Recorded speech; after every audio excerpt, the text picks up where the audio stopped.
Dear students, welcome to my channel Easy English. ইয়াৰ আগৰ তিনিটা ভিডিঅ'ত আমি তোমালোকৰ দ্বাদশ শ্ৰেণীৰ ইংৰাজী বিষয়ৰ ইণ্ডিগো নামৰ পাঠটিৰ বিষয়ে আলোচনা কৰিছিলোঁ। এই ভিডিঅ'টোত আমি ইয়াৰ পিছৰ অংশ আলোচনা কৰিবলৈ আগবাঢ়িছোঁ। Rajendra Prasad, Brish Kishore Babu, Maulana Mazharul Haq and several other prominent lawyers had arrived from Bihar. আৰু কি হ'ল যেহেতু গান্ধীজী আগতে টেলিগ্ৰাফ কৰি ৰাখিছিল তাৰ ফলশ্ৰুতিত কি হ'ল ৰাজেন্দ্ৰ প্ৰসাদ ব্ৰিজ কিশোৰ বাবু মৌলানা মাজহাৰুল হককে আদি কৰি সেভাৰেল আদাৰ প্ৰমিনেণ্ট লয়াৰ্ছ প্ৰমিনেণ্ট মানে হৈছে আগশাৰীৰ যে এইসকলকে ধৰি কি হৈছিল কেইবাজনো আগশাৰীৰ লয়াৰ উকিল হেড এৰাইভড ফ্ৰম বিহাৰ তেওঁলোকে আহি পেলাই বিহাৰৰ পৰা আহি গান্ধীৰ ওচৰ পালেহি দে কনফাৰ্ড উইথ গান্ধী কনফাৰ্ড মানে হৈছে আলোচনা কৰা তেওঁলোকে গান্ধীৰ সৈতে আলোচনা কৰিলে what would they do if he was sentence to prison Gandhi asked আৰু তেতিয়া গান্ধীয়ে সেই উকিলসকলক সুধিলে বা উকিলৰ দলটোক সুধিলে যে হোৱাট উড দে ডু তেওঁলোকে কি কৰিব ইফ যদিহে he was sentence to prison prison মানে হৈছে কাৰাগাৰ গান্ধীয়ে তেওঁলোকক সুধিলে যে তোমালোকে কি কৰিবা যদিহে মোক কাৰাগাৰলৈ বা জেললৈ পঠিয়াই দিয়া হয় হোৱাই দ্য ছিনিয়ৰ লয়াৰ ৰিপ্লাইড যেতিয়া গান্ধীয়ে এইদৰে প্ৰশ্ন কৰিলে তেতিয়া ছিনিয়ৰ জ্যেষ্ঠ উকিলজনে উত্তৰ দিলে কি বুলি উত্তৰ দিলে যে they had come to advise and help him তেওঁ কি বুলি উত্তৰ দিলে যে দে হেড কাম তেওঁলোক গান্ধীৰ ওচৰলৈ আহিছিল কিয় to advise and help him তেখেতক এডভাইচ দিবৰ বাবে পৰামৰ্শ দিবৰ বাবে বা উপদেশ দিবৰ বাবে তেওঁলোক আহিছিল এণ্ড হেল্প হিম আৰু গান্ধীজীক সহায় কৰিবৰ বাবে তেওঁলোক আহিছিল if he went to jail আৰু যদিহে গান্ধী জেললৈ গুচি যায় তেতিয়া কি হ'ব there would be nobody to advise তেতিয়া আৰু তাত উপদেশ দিবলৈ কোনো নাথাকিব there would be nobody তাত কোনো নাথাকিব যাক তেওঁলোকে উপদেশ দিব পাৰে and they would go' home আৰু যিহেতু তাত উপদেশ দিবলৈ কোনো নাথাকিব তেওঁলোকে কি কৰিব তেওঁলোক ঘৰলৈ উভতি গুচি যাব what about the injustice to the sharecroppers Gandhi demanded তেতিয়া গান্ধীয়ে ডিমাণ্ড কৰিলে দাবী কৰিলে কি বুলি দাবী কৰিলে what about the injustice to the sharecroppers এই শ্বেয়াৰ ক্ৰপাৰ্ছসকলৰ প্ৰতি যে যিটো ইনজাষ্টিছ হৈ আছে অন্যায় হৈ আছে সেই সন্দৰ্ভত আপোনালোকে কি কৰিব গান্ধীয়ে তেতিয়া দুনাই প্ৰশ্ন কৰিলে the lawyers withdrew to consult গান্ধীয়ে যেতিয়া সেই প্ৰশ্ন কৰিলে তেতিয়া কি হ'ল দ্য লয়াৰ্ছ উকিলসকলে কি কৰিলে উইথড্ৰ তেওঁলোক উঠি গুচি গ'ল তাৰ পৰা কিয় টু কনচাল্ট আলোচনা কৰাৰ বাবে তেওঁলোক আলোচনা কৰাৰ বাবে গান্ধীৰ ওচৰৰ পৰা উঠি গ'ল Rajendra Prasad has recorded the upshot of their consultation আৰু ৰাজেন্দ্ৰ প্ৰসাদ যিহেতু তাৰে এজন উকিল আছিল তেওঁলোকৰ মাজৰে তেওঁ ৰেকৰ্ড কৰি ৰাখিছিল কি ৰেকৰ্ড ৰাখিছিল দ্য আপশ্বট অফ দেয়াৰ কনচাল্টেশ্যন আপশ্বট মানে হৈছে যিটো তেওঁলোকৰ শেষ সিদ্ধান্ত সেই আলোচনাৰ কনচাল্টেশ্যনৰ যিটো আলোচনাৰ তেওঁলোকে সেই সিদ্ধান্তটো ৰাজেন্দ্ৰ প্ৰসাদে ৰেকৰ্ড কৰি ৰাখিছিল আৰু সেইমতে তেওঁলোকে কি আলোচনা কৰিছিল দে থট তেওঁলোকে ভাবিছিল যে amongst themselves that Gandhi was totally a stranger তেওঁলোকে কি ভাবিছিল যে এমংছ দেমছেলফ তেওঁলোকে নিজৰ মাজতে ভাবিছিল কি বুলি ভাবিছিল that Gandhi was totally a stranger যিহেতু গান্ধী আছিল এজন সম্পূৰ্ণ ষ্ট্ৰেঞ্জাৰ অচিনাকি মানুহ বাহিৰৰ মানুহ and yet he was prepared to go' to prison for the sake of the peasants কিন্তু তথাপি ইয়াত মানে হৈছে তথাপি হি ৱাজ প্ৰিপেয়াৰ্ড টু গ' তেওঁ সাজু আছিল প্ৰিপেয়াৰ আছিল two go' to prison Gandhiji যদিও এজন অচিনাকি মানুহ আছিল বাহিৰৰ মানুহ আছিল কিন্তু তেতিয়াও তেওঁ কি আছিল তেওঁ জেললৈ যাবলৈ সাজু আছিল কাৰ বাবে ফৰ দ্য চেক অফ প্ৰিজেন্স খেতিয়কসকলৰ বাবে তেওঁ কাৰাগাৰ পৰ্যন্ত যাবলৈ গান্ধীজী প্ৰস্তুত আছিল ইফ দে আৰু যদিহে তেওঁলোকে অন দ্য আদাৰ হেণ্ড আনহাতে being not only resident of the adjoining districts তেওঁলোক কেৱল ৰেচিডেণ্টছ বাসিন্দাই নহয় কিহৰ of the adjoining district adjoining মানে চুবুৰীয়া বা গাৰ কাষতে লাগি থকা যে তেওঁ সেই চুবুৰীয়া জিলাৰ বাসিন্দা হিচাপেই নহয় but also' those who claimed to have serve this peasants তেওঁলোকে আকৌ কি কৰে ক্লেইম কৰে এই উকিলসকলে দাবী কৰে কি বুলি দাবী কৰে যে টু হেভ চাৰ্ভ দিছ প্ৰিজেন্স এই খেতিয়কসকলক তেওঁলোকে সেৱা কৰে বুলিও এই উকিলসকলে দাবী কৰে গতিকে শুড গ' হোম যদিহে তেওঁলোক ঘৰলৈ গুচি যায় কথাটো বুজি পাইছেনে যে গান্ধী এজন বাহিৰৰ মানুহ তেতিয়াও তেওঁ এই খেতিয়কসকলৰ বাবে জেললৈ যাবলৈ প্ৰস্তুত আছে কিন্তু উকিলসকল তেওঁলোক হৈছে কি হৈছে এই খেতিয়কসকলৰ কাষৰ জিলাৰে মানুহ আৰু দ্বিতীয় কথাটো হৈছে কি এই উকিলসকলে সদায় দাবী কৰি আহিছে যে তেওঁলোকে এই খেতিয়কসকলৰ বাবে সেৱা আগবঢ়াই আহিছে গতিকে এইসকল উকিল যদি এতিয়া কি হৈছে ঘৰলৈ গুচি যায় ইট উড বি চেমফুল ডিচাৰ্চন আৰু সেইটো কি হ'ব অতি চেমফুল মানে হৈছে লজ্জাজনক ডিচাৰ্চন মানে হৈছে পলায়ন যে যদিহে উকিলসকল এইখিনি মুহূৰ্তত ঘৰলৈ গুচি যায় এয়া হ'ব তেওঁলোকৰ বাবে অতিকে লজ্জাজনক পলায়নৰ ঘটনা they accordingly went back to Gandhi আৰু তেওঁলোকে সেই অনুসৰি গান্ধীৰ ওচৰলৈ আহিল and they told him আৰু গান্ধী ক'লে they were ready to follow him into jail যে তেওঁলোক সাজু কিহৰ বাবে সাজু to follow him into jail Gandhi যদি জেললৈ যায় তেওঁলোক গান্ধীৰ পিছে পিছে জেললৈ যাবলৈ প্ৰস্তুত The battle of Champaran is on, he exclaimed. তেতিয়া গান্ধী ঘোষণা কৰিলে যে the battle of Champaran, battle মানে হৈছে যুদ্ধ, যে চম্পৰণৰ যি যুদ্ধ সেই চম্পৰণৰ যুদ্ধখন কি হৈছে is on, জয়লাভ কৰিলোঁ। কিয়নো গান্ধীজী ইতিমধ্যে কৈছিল যে আমি যদি ব্ৰিটিছৰ বিৰুদ্ধে যুঁজিবলগীয়া হয় আমি প্ৰথমতে কি কৰিব লাগিব আমি ভয়ৰ পৰা মুক্ত হ'ব লাগিব আৰু উকিলসকলৰ এই স্থিতি দেখি গান্ধীজী নিশ্চিত হৈছিল যে সেই অধিবক্তাসকলে ভয়ৰ পৰা নিজকে মুক্ত কৰিবলৈ সক্ষম হৈছিল আৰু তেতিয়া গান্ধী নিশ্চিত হৈছিল যে সম্পূৰ্ণ সেই যুদ্ধত জনতাৰ জয় নিশ্চিত দেন হি টুক এ পিচ অফ পেপাৰ তেতিয়া কি কৰিলে গান্ধীয়ে হি টুক এ পিচ অফ পেপাৰ এটুকুৰা কাগজ তেওঁ হাতত ল'লে and divided the group into pairs আৰু তেওঁ কি কৰিলে উকিলৰ যিটো গ্ৰুপ আছিলে দল আছিলে সেই দলটোৰ প্ৰতিজন উকিলক ইনটু পেয়াৰ মানে হৈছে যোৰা বা দুটা তেওঁ দুজন উকিলৰ এখন তালিকা বনালে and put down the order আৰু সেই অনুসৰি তেওঁ এটা অৰ্ডাৰ বনালে অৰ্ডাৰ মানে ইয়াত যিটো ক্ৰম বা ধাৰাবাহিক সেই এটা ক্ৰম বনালে in which each pair was to court arrest আৰু তাত কি তালিকাখনত সেই দুজন উকিলৰ তেওঁ এখন তালিকা বনালে য'ত যে তেওঁলোক সেই অনুসৰি সেই উকিলৰ দলটো যদি প্ৰয়োজন হয় তেওঁলোক জেললৈ যাব several days later ইয়াৰ কেইবাদিনৰ পিছত Gandhi received a written communication মানে হৈছে লিখিত পত্ৰ গান্ধীজী ইয়াৰ কেইবাদিনৰ পিছত এখন লিখিত পত্ৰ লাভ কৰিলে from the magistrate আৰু সেই চিঠিখন কোনে পঠাইছিল মেজিষ্ট্ৰেটে পঠাইছিল ইনফৰ্মিং হিম আৰু গান্ধীজীক সেই চিঠিখনৰ জৰিয়তে জনোৱা হৈছিল যে the lieutenant general of the province যে সেইখন প্ৰভিন্সৰ বা সেইখন প্ৰদেশৰ লেফটেনেণ্ট জেনেৰেলজনে কি কৰিছে হেড অৰ্ডাৰ নিৰ্দেশ দিছিল দ্য কেছ টু বি ড্ৰপড গান্ধীৰ বিৰুদ্ধে যি গোচৰ আছিল সেই গোচৰটো খাৰিজ কৰিবৰ বাবে বা ড্ৰপ কৰিবৰ কাৰণে নিৰ্দেশ দিয়া বুলি জনোৱা হৈছিল চিভিল ডিছঅবেডিয়েঞ্চ হেড ট্ৰায়াম্ফড চিভিল ডিছঅবেডিয়েঞ্চ মানে আইন অমান্য যি আন্দোলন সেই আন্দোলন কি হৈছিল হেড ট্ৰায়াম্ফ মানে জয়লাভ কৰা the first time in modern India আধুনিক ভাৰতত প্ৰথমবাৰৰ বাবে এইদৰে কি হৈছিল আইন অমান্য আন্দোলনে জয়লাভ কৰিছিল বা সফলতা লাভ কৰিবলৈ সক্ষম হৈছিল Gandhi and the lawyers now proceeded to conduct a far-flung inquiry into the grievances of the farmers. আৰু এবাৰ কি হ'ল গান্ধী আৰু উকিলসকল লয়াৰসকলে মিলি কি কৰিলে now proceeded to conduct a far-flung inquiry. Far-flung মানে হৈছে বিস্তাৰিতভাৱে ইনকুৱেৰী মানে হৈছে তদন্ত যে তেওঁলোকে এটা বিস্তাৰিতভাৱে তদন্ত কৰিবৰ বাবে ওলাই আহিল into the grievances of the farmers মানে হৈছে খেতিয়কসকলৰ যি গ্ৰেভেঞ্চেছ আছিল তেওঁলোকৰ যি ওজৰ আপত্তি আছিল অভিযোগ আছিল সেই বিষয়ে বিস্তাৰিতভাৱে তদন্ত কৰিবৰ কাৰণে গান্ধীজী আৰু উকিলসকল আগবাঢ়ি আহিল depositions by about 10,000 pigeons were written down depositions মানে মন্তব্য তেওঁলোকৰ যি মতামত আছিল by about 10,000 pigeons were written down কমেও প্ৰায় 10,000 মান খেতিয়কৰ তেওঁলোকৰ মতামত লিখি পেলোৱা হ'ল এণ্ড নোটছ মেড অন আদাৰ এভিডেন্স মানে হৈছে প্ৰমাণ আৰু অন্যান্য যিবিলাক প্ৰমাণ আছিল খেতিয়কসকলৰ ওপৰত হোৱা অন্যায় সম্পৰ্কে সেইবিলাকৰ ওপৰত কি হ'ল নোট প্ৰস্তুত কৰা হ'ল ডকুমেণ্টছ ৱেৰ কালেক্টেড বিভিন্ন নথিপত্ৰ কালেক্ট কৰা হ'ল The whole area throbbed with the activity of the investigators and the vehement protest of the landlords. আৰু কি হ'ল the whole area সেই গোটেই এলেকাটো কি হ'ল throb মানে হৈছে ধপধপাই উঠা বা কঁপি উঠা with the activity of the investigators. যিসকল তদন্তকাৰী অৰ্থাৎ গান্ধীজী আৰু উকিলসকলৰ যি তদন্ত প্ৰক্ৰিয়া আৰু সেই তদন্ত প্ৰক্ৰিয়া এণ্ড দ্য ভেহেমেণ্ট ভেহেমেণ্ট মানে হৈছে প্ৰবল প্ৰটেষ্ট মানে হৈছে প্ৰতিবাদ অফ দ্য লেণ্ডলৰ্ডছ ভূস্বামীসকলে এইবাৰ প্ৰতিবাদত নামিল আৰু সেইকাৰণে কি হ'ল একে সময়তে সেই সমগ্ৰ এৰিয়াটোত গান্ধীজী আৰু তেওঁৰ উকিলসকলৰ লৈ যি তদন্ত হৈছিল সেই তেওঁলোকৰ তদন্ত প্ৰক্ৰিয়া অনুসন্ধান আৰু মাটিৰ মালিকসকলৰ যি প্ৰতিবাদ সেই প্ৰতিবাদেৰে গোটেই চম্পৰণ কঁপি উঠিছিল ইন জুন আৰু জুন মাহত কি হ'ল Gandhi was summoned by Sir Edward Gait the lieutenant governor আৰু জুন মাহত কি হ'ল গান্ধীজীক লেফটেনেণ্ট গভৰ্ণৰ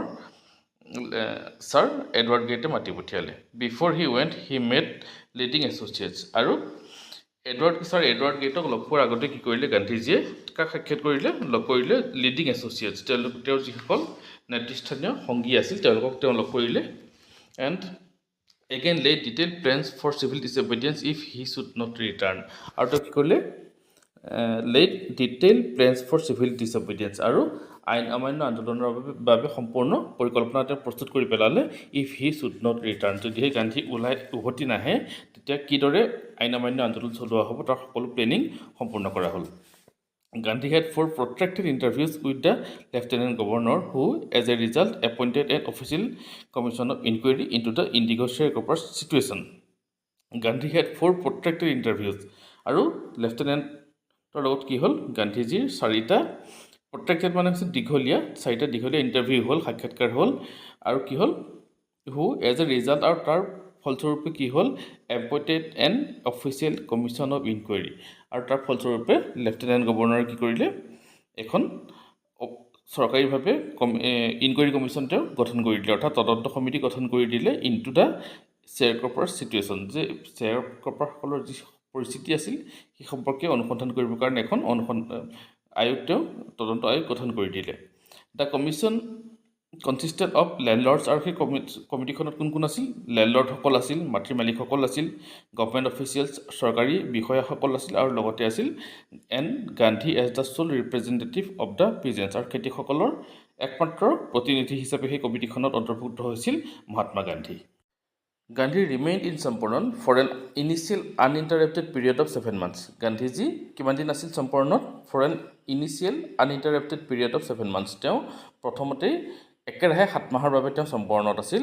and then তাৰপিছত কি হৈছিল again for several shorter visits. তাৰপিছত তেওঁ কেইবাবাৰো কম সময়ৰ বাবে তেওঁ চম্পৰণলৈ গৈছিল. The visit তেওঁ চম্পৰণৰ যি ভ্ৰমণ আছিল সেই ভ্ৰমণ কেনেকুৱা আছিল বুলি কৈছে undertaken casually খুব আকস্মিকভাৱে লোৱা হৈছিল on the এণ্ট্ৰিটি অফ এন আনলেটাৰ্ড পিজেণ্ট এণ্ট্ৰিটি মানে হৈছে প্ৰাৰ্থনা বা কাকতি বিনতি কৰা এণ্ড আনলেটাৰ্ড মানে হৈছে নিৰক্ষৰ যে এজন নিৰক্ষৰ কৃষকৰ প্ৰাৰ্থনাৰ বিনিময়ত তেওঁ কি কৰিছিল খুব আকস্মিকভাৱে তেওঁ চম্পৰণলৈ গৈছিল ইন দ্য এক্সপেক্টেশ্যন ডেট আৰু যেতিয়া তেওঁ চম্পৰণলৈ গৈছিল তেখেতে আশা কৰিছিল যে it would last a few days মাত্ৰ কেইটামান দিনতে চম্পৰণৰ সেই সমস্যা সমাধান হ'ব occupied almost a year of Gandhi's life কিন্তু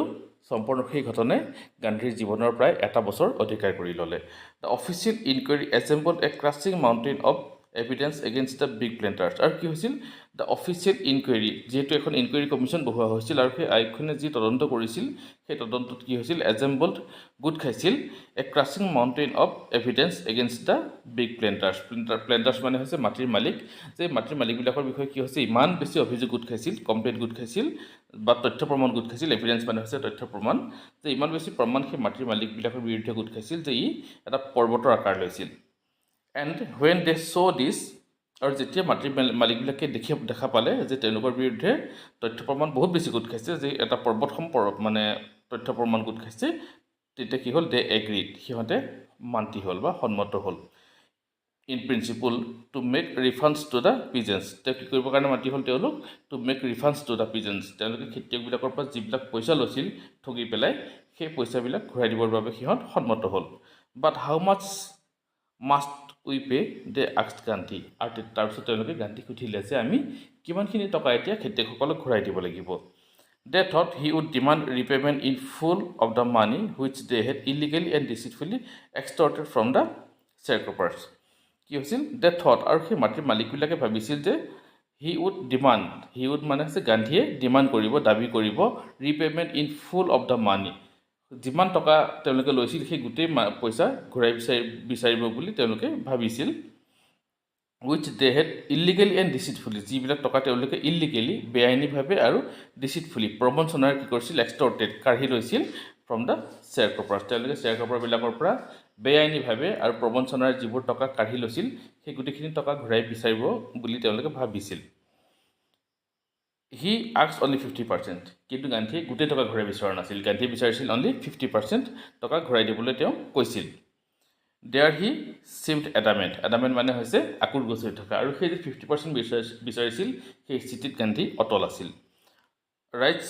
reverend Z Hodge a British missionary in Champaran who observed the entire episode at close range আৰু এই কথাখিনি কোনে লিখিছিল বুলি কৈছে জে হজ নামৰ ৰাইটাৰজনে লিখিছিল কাৰণ তেখেতে চম্পৰণত সেই যিখিনি ঘটনা ঘটিছিল তেওঁ খুব কাষৰ পৰা তেওঁ নিৰীক্ষণ কৰিছিল thinking probably that he would not give way the representative of the planters offer to refund to the extent of 25% thinking probably আৰু তেওঁ কি বুলি লিখিছিল জে হজে তেওঁ লিখিছিল যে থিংকিং কাৰণ সেই মাটিৰ মালিকবিলাক ভাবিছিল সম্ভৱতঃ probably that he would not give way, যে গান্ধীজীয়ে নিজৰ স্থিতি লৰচৰ নকৰিব। গিভ ৱে মানে হৈছে স্থিতি সলনি কৰা, যে গান্ধীজীয়ে স্থিতি সলনি নকৰিব বুলি সিহঁতে ভাবিছিল। আৰু সেইটো ভাবি সিহঁতে কি কৰিলে, দ্য ৰিপ্ৰেজেণ্টেটিভ, সিহঁতৰ যিবিলাক প্ৰতিনিধি আছিল of the planters, offered to refund to the extent of 25%। আৰু সিহঁতে কি কৰিলে, যিহেতু গান্ধীজী 50% ডিমাণ্ড কৰিছিল, সিহঁতে কি কৰিলে 25% দিব বুলি পেলাই সিহঁতে অফাৰ কৰিলে। এণ্ড টু হিজ এমেজমেণ্ট, আৰু এমেজমেণ্ট মানে হৈছে আচৰিত হোৱা, আৰু তেওঁলোকক আচৰিত কৰি পেলাই কি হৈছিল, মিষ্টাৰ গান্ধী টুক হিম এট হিজ ৱৰ্ড, আৰু গান্ধীজীয়ে সেই 25%তে কি হ'ল, মানি ল'লে।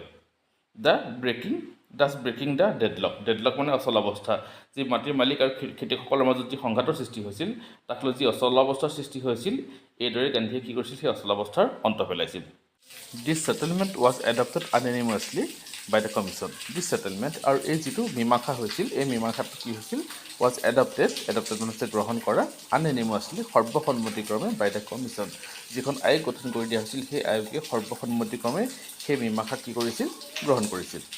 গান্ধীয়ে এক্সপ্লেইন, আৰু এই সন্দৰ্ভত গান্ধীয়ে এক্সপ্লেইন কৰিছিল, ব্যাখ্যা কৰিছিল, তেওঁ কি বুলি কৈছিল, that the amount of the refund was less important. The amount of the refund, refund মানে হৈছে ঘূৰাই দিয়া ধন,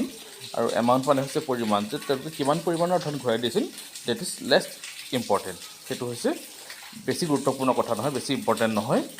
then the fact that, important কথাটো কি আছিল, that the landlords had been obliged, লেণ্ডলৰ্ডবিলাক মাটিৰ মালিকবোৰে কি কৰিছিল, হেড বিন অবলাইজড, অবলাইজ মানে বাধ্য হোৱা, যে মাটিৰ মালিকবোৰ বাধ্য হৈছিল, কি বাধ্য হৈছিল, to surrender part of the money, যে তেওঁলোকে যি টকা প্ৰবঞ্চনাৰে তেওঁলোকৰ পৰা লৈছিল, সেই টকাৰ এটা অংশ হ'লেও তেওঁলোকে ঘূৰাই দিবলগীয়া হৈছিল।